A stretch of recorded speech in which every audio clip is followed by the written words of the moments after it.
मेरे तरफ से सबको गुड इवनिंग। गुड इवनिंग, बैठ जाइए। कैसे हैं आप? मैम मैं अच्छा हूँ।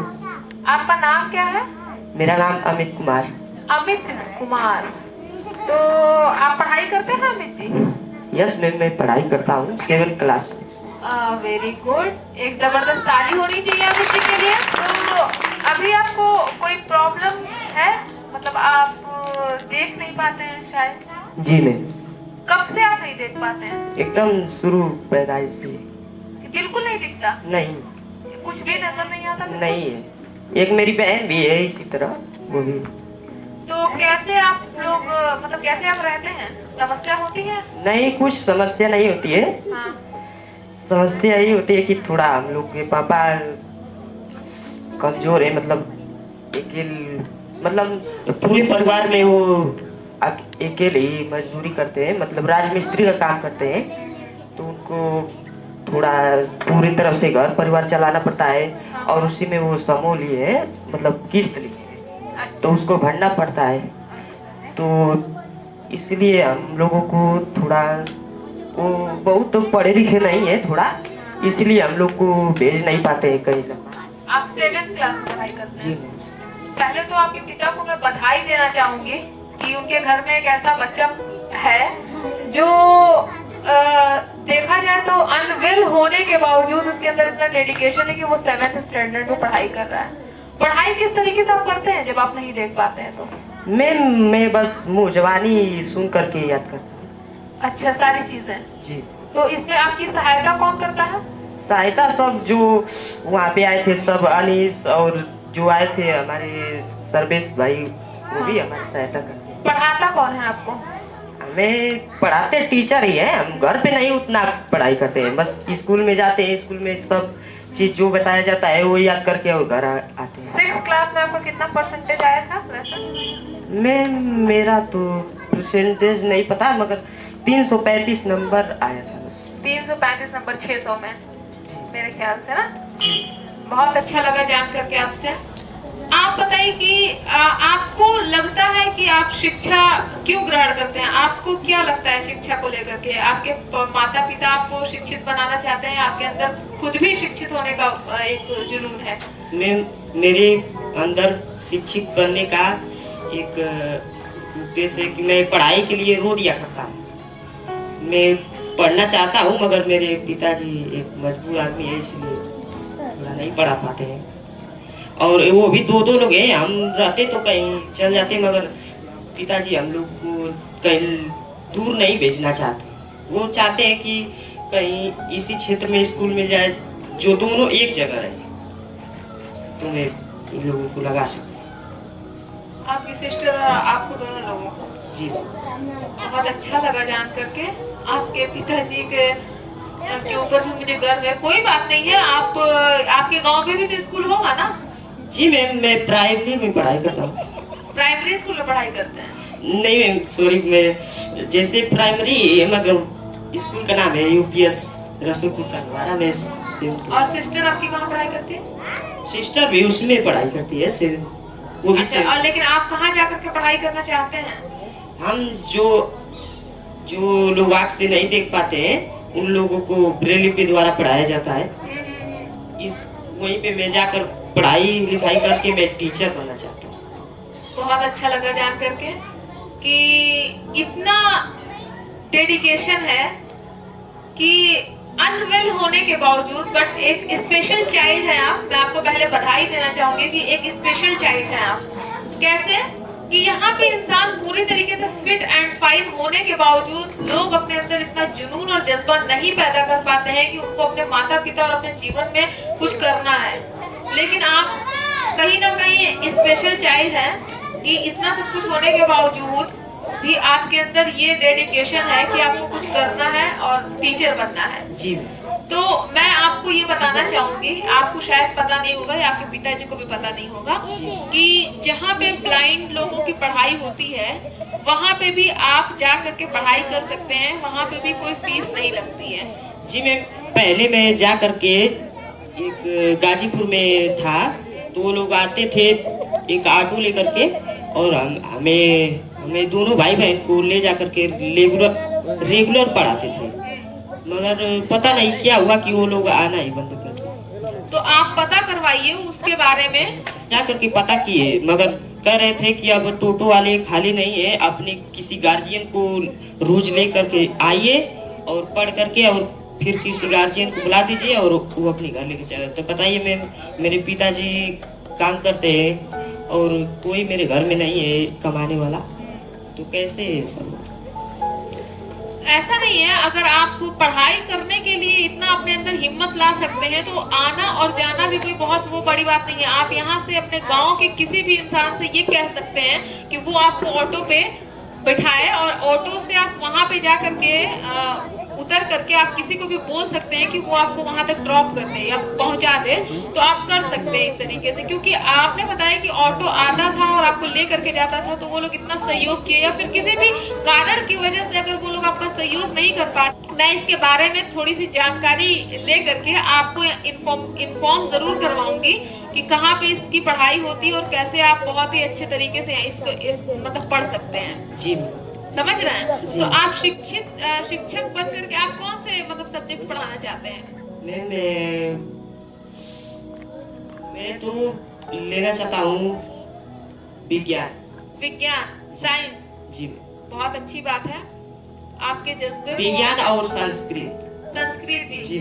चलिए, मेरी बधाई आपके पास है। गॉड ब्लेस यू और ऊपर वाले आपका भला करे और आपको पढ़ाई लिखाई में जितना भी सहयोग हम दे सकते हैं बिल्कुल हम देने की सहायता करेंगे। हमारा काम ही यही है कि जितने भी लोग अपनी पढ़ाई को लेकर के अवेयर हैं और लोग पढ़ाई करना चाहते हैं तो उनकी हम जिस भी प्रकार से सहायता करना चाहें करने के लिए तैयार रहते हैं।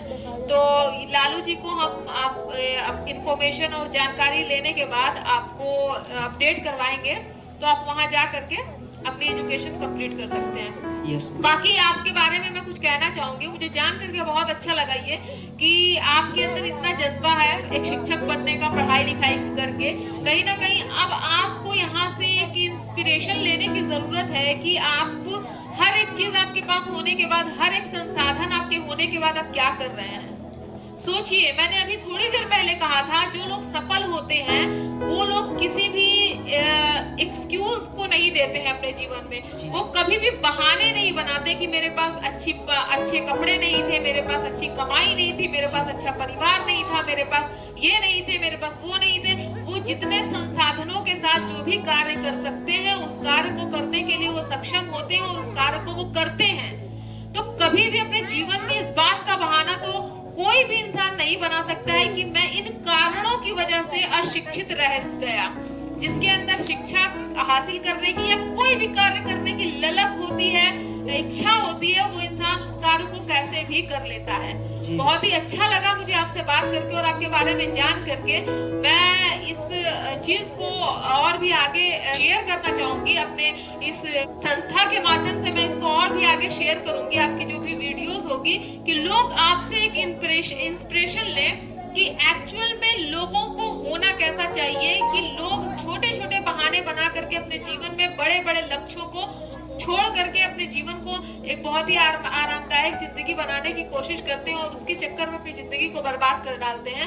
लेकिन यहाँ पे आपसे सीख लेने की जरूरत है उन लोगों को कि आपके जज्बे को सलाम है मेरा कि आप इतना सब कुछ होने के बावजूद आपके अंदर इतना डेडिकेशन है कि आप पढ़ करके एक शिक्षक बनना चाहते हैं। एक जबरदस्त ताली होनी चाहिए इनके लिए। कोई सवाल आप पूछना चाहते हैं, कोई समस्या आपको आती है?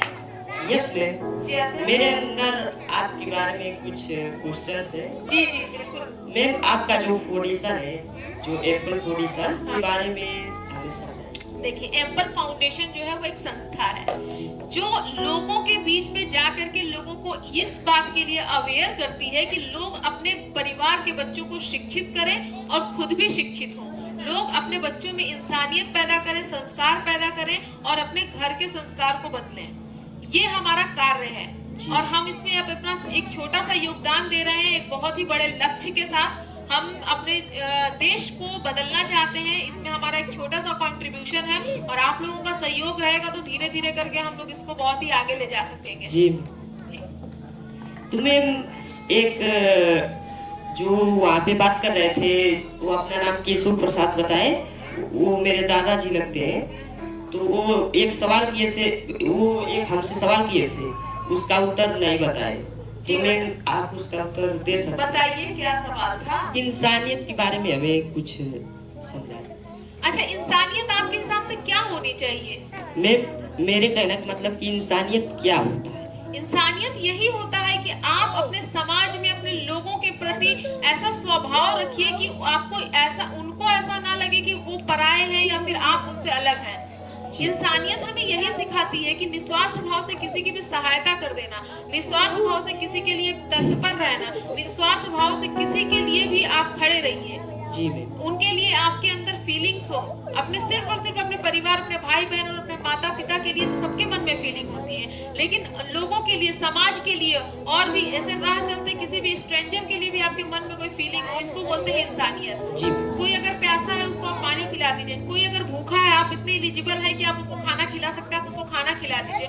कोई अगर एजुकेशन नहीं ले पा रहा है और आपके अंदर क्षमता है उसको एजुकेटेड करने की, आप उसको एजुकेटेड करिए। कोई अगर अपने घर में अपनी परिस्थितियों से नहीं लड़ पा रहा है, आप एक दोस्त बनकर उसकी सहायता करिए, ये है इंसानियत। इंसानियत हर एक जगह पे होती है, हर एक इंसान के अंदर होती है, लेकिन धीरे धीरे हम मॉडर्न अपने आप को बनाने के चक्कर में उस इंसानियत को अपने अंदर से नष्ट करते जाते हैं, जो कि करना नहीं चाहिए। हमें अपने अंदर इंसानियत को बिल्कुल बरकरार रखना चाहिए। ये भी एक शिक्षा का पाठ है। अगर आप कितने भी शिक्षित हो गए और आपके अंदर इंसानियत नहीं है तो आपकी शिक्षा का कोई मूल्य नहीं है। जी मैम। और कोई सवाल?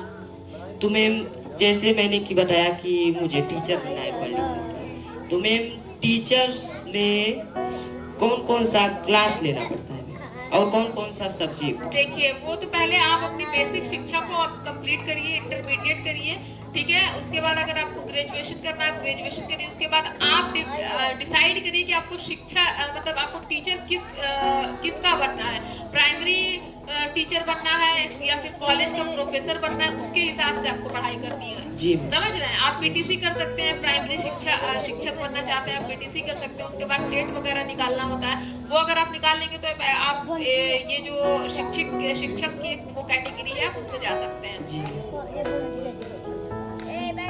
ठीक है जी मैम। और कोई समस्या? आपसे बात करके काफी अच्छा लगा मुझे।